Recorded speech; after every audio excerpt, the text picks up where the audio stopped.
after all that good shit, and he said no. But it was like the way he said it. And he put his head down, he was like, no, I've never been crushed like that ever in my life. No, we not gonna get him no excuse, yo. That angle was get Beanie Sigel the fuck out this building. Ran the wrist, ankles and everything, and my man was like, no. Like that was that I don't even like that was just that fucked me up. Beanie Sigel dropped the bombshell on JayZ on what may have caused the reef and beef between them, and the public is surprised about what they have learned. It turns out Jay stopped caring and taking care of his artist, and Beanie could not understand why exactly he had been abandoned. I thought that was a real funny comment. Cool bullshit, nigga. You trying to deflect, and nobody was asking Jay to do nothing for him. Everyone was confused when Beanie and Jay started throwing shots at each other, since at the height of their success, Rockefeller Records seemed like La Familia for real, as JayZ, Dame Dash, Beanie Sigel, and Memphis Bleek were riding high on the hog of platinum plaques and groundbreaking music tours. After all that good shit, and he said no. But it was like the way he said it. And he put his head down, he was like, no, I've never been crushed like that ever in my life. Well, as the saying goes, nothing lasts forever. Jay and Dame drifted apart seemingly due to Dame's inclusion of Dipset to their team, and weirdly, Beanie Sigel's relationship with Hav also became strained. And soon enough, as time passed, Beans ultimately dropped a diss track aimed directly at his former homie. In a recent interview on Nora's Drink Champs, Beanie opened up about his days on the rock and revealed the exact moment his relationship with JayZ began to erode, talking about how he was battling attempted murder and federal weapons charges in 2003 when a judge asked Jay if he'd be willing to be responsible for Beanie out in the streets, and he refused. Beanie said he was taken aback when Hav declined the duty, saying, "I never been crushed like that ever in my life. That fucked me up. That took away a lot of shit that I thought we had. Like, that's big, bro."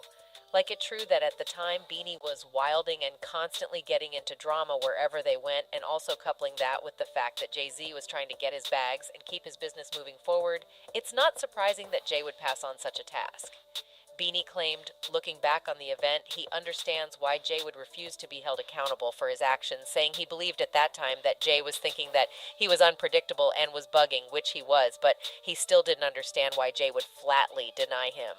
Beanie Sigel also dropped another bombshell on JayZ on what may have been the origin of the beef between Rockefeller and the Lox that ran through the early 2000s.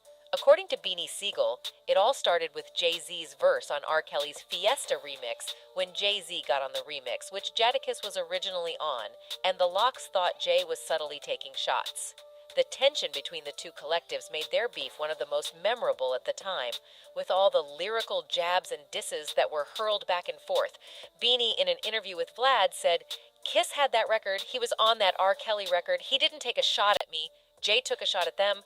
After the party, it's the hotel lobby, and after the original, it's probably this." He continued, "It was a shot because it was a couple joints that they was on first, and Jay jumped on joints, and then you hear little stuff. We all know who the best is, Big ain't here, so it was a lot of Dark Storm." Both Styles P and Chic Louch have echoed a similar sentiment to what Beanie revealed in past interviews, saying the tension originated from JayZ frequently appearing on tracks that Jadakiss and the Lox already did. In an interview on Math Hoffa's My Expert Opinion podcast, Styles said, "Beans was like us, but from Philly, you already know what Hav and Damon they were doing, so that was more personal for me. Kiss and Hav kept being on the same remixes, and something happened. He claimed JayZ appearing on the same songs as Kiss, and it just felt like they were aiming at Kiss for him. He said, Kiss is our Derek Jeter. Where we from? You fuck with one of us, you fuck with everybody." In 2017, Chic said something similar to what the previous two had said, saying, "Beans and them were saying some shit lyrically because they were slick talking. Them Philly boys, they be saying some shit." So that's where I'd be like, oh shit, Styles get the guns. Where the fuck them boys record at? Like it was that kind of situation.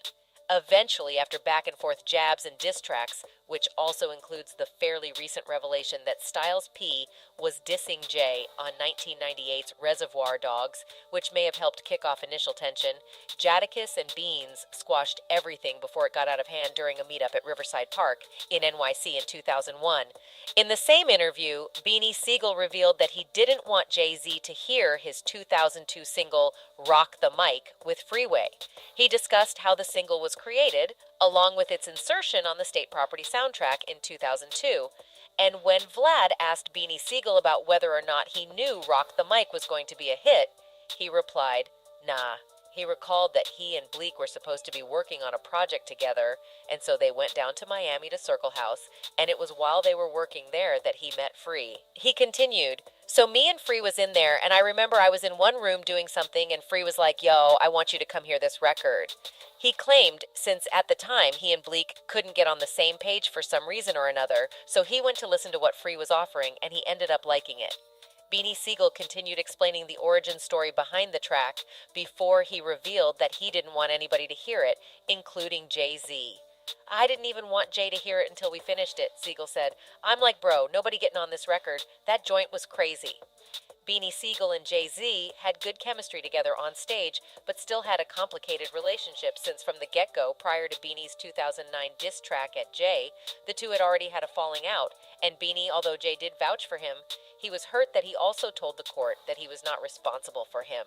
Luckily, the two patched things up before the 2015 title-hosted concert, which saw them reunited on stage, and Sigel also admitted that even though he might have set things straight with Jay, he regretted not having an open discussion about that right away. He said, we ain't never had that conversation. I wanted to hear it from him, like, where was you at? There was a lot that weighed on me. That was fucked up to me. You got to have some kind of communication. Beanie Sigel also set the record straight about his song I Go Off, featuring 50 Cent, explaining that it was not a diss track aimed at JayZ like some fans believed it to be. He explained to Vlad that the song came together after 50 tried to get him to sign with him once he was released from prison. He claimed he wanted to sign with G-Unit due to the issues Rockefeller Records was having at the time, and that at some point he joined forces with 50 Cent to record I Go Off, which he claims originally had nothing to do with attacking JayZ. That I Go Off was just a record that I had. I ain't have no hook on it, Bean said. 50 liked it. I sent it to him, he knocked the hook off. He continued saying it was not about JayZ the way people are claiming, but that even though the lyrics had nothing to do with JayZ, 50 Cent started talking crazy. Beanie said, not crazy, but you know they got that weird relationship. They don't F with each other, but then they F with each other. It's true, though, 50's relationship with JayZ is weird, and 50 always has something negative to say about Hov. And although 50 never mentioned Hov on the song's hook, he did save some space at the end of the song to take a shot at his longtime rival. Yeah, you changed, man. You let the money change you, Jay. 50 yells. You used to be from Marcy. Sigel also dove into how he first met and became connected to JayZ, citing his friend Bubonic of Philly's Most Wanted making the introduction, and that right after his first meeting with Jay, Sigel was given a record deal. He said that he was good friends with Bubonic of Philly's Most Wanted, and after a casual rap battle, he said that Boo invited him to tag along to a Rockefeller meeting. Not long after that, Sigel was given a record deal after meeting with JayZ and Too Short, who were in the middle of recording at the time. It seems the beef started over how Beanie had felt when someone he held closely as a fellow artist and homie abandoned him. Let's hope they have squashed their beef to the point where they would meet in the studio and cook up something for the fans. A fan on Twitter said, ironic how JayZ and Beanie Sigel squashed the beef, then hours later, NY losses Chinks drugs. Another said Beanie Sigel and JayZ should have did an entire project together. Anyways, let's not forget that this video is based on theories and my opinions and should not be considered facts. That's it for this video. Bye.